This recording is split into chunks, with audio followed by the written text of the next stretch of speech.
Boating season, it's officially upon us, and this year the Suffolk County Police Department is taking a more aggressive approach to ensure safety on the local waterways. Today, they held a course on boating under the influence. FiOS 1's Carolyn Fortino has the story for us.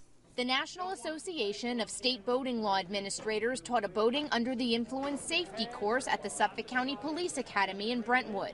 The BUI seated battery transition course is the first of its kind to be offered in New York State, providing officers with the tools to place violators under arrest from the water. A seated battery of standardized field sobriety tests allows an officer to make an informed opinion as to whether or not a subject is under the influence of an impairing substance, without having to take them back to a shoreline location to administer the standing battery of tests, which would include the walk and turn and the one-leg stand. Members of Suffolk County's Marine Bureau, East End Departments, and Patrol Bureau participated in NASBLA's sobriety training, which will be implemented on Suffolk's waterways this summer. Officers were trained in the horizontal gaze, finger to nose, palm pat, and hand coordination tests. Suffolk County officials say they are taking time to fully educate their officers in hopes of preventing boating tragedies this summer. People will be more confident that our Marine officers and those on the East End have these new seated battery of tests as a tool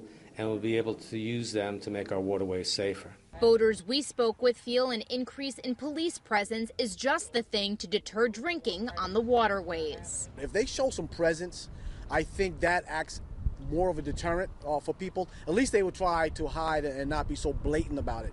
Because if you go out now, people are just wide open. They're doing whatever they want. Now, Suffolk County passed a bill last year that requires all boaters to take a safety course before heading out on the water. Those that are caught violating the law on Suffolk County's waterways can face a fine of up to $1,000. In Brentwood, Carolyn Fortino, FiOS 1 News.